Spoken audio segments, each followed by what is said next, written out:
खइले बा देते रहे बरिया पटकते हुए थरिया तनिको नहीं कुछ खइले बा ता कहीं रतिया के बतिया रे सखिया मोरा दम हमा फुलैले बा ता कहीं रतिया के बतिया रे सखिया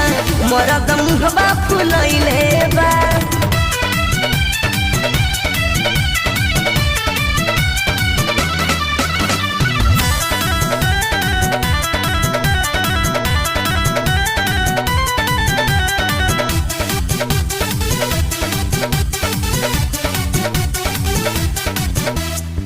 बही में भारी कितना पारी कुछ खियाई ले खात नहीं खे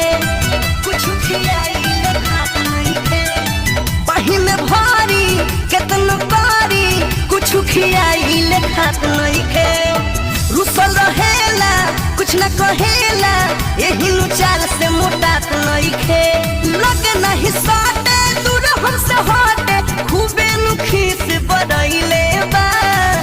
कहीं रतिया के बतिया रे सखिया मोरो दम हवा फुलैले बा कहीं रतिया के बतिया रे सखिया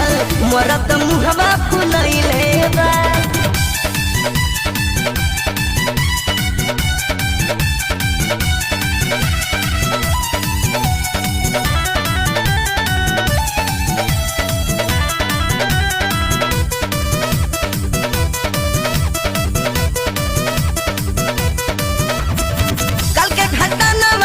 दीपक सजनवा देर से अइले नुरतिया देर से अइले नुरतिया कल के घटनवा दीपक सजनवा देर से अइले नुरतिया पूछई उनसे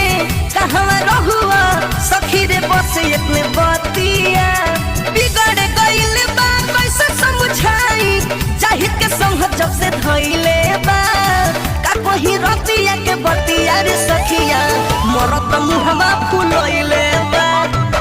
कहीं रतिया के बतिया रे सखिया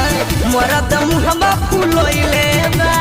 देते रहे बरिया पटकते हुए थरिया तनिको नहीं कुछ खइले बा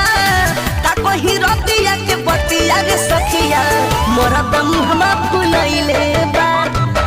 कहीं रतिया के बतिया रे सखिया मोर दम हवा फुलैले बा। गायक दीपक दीवाना, छावनी बाजार, बस्ती।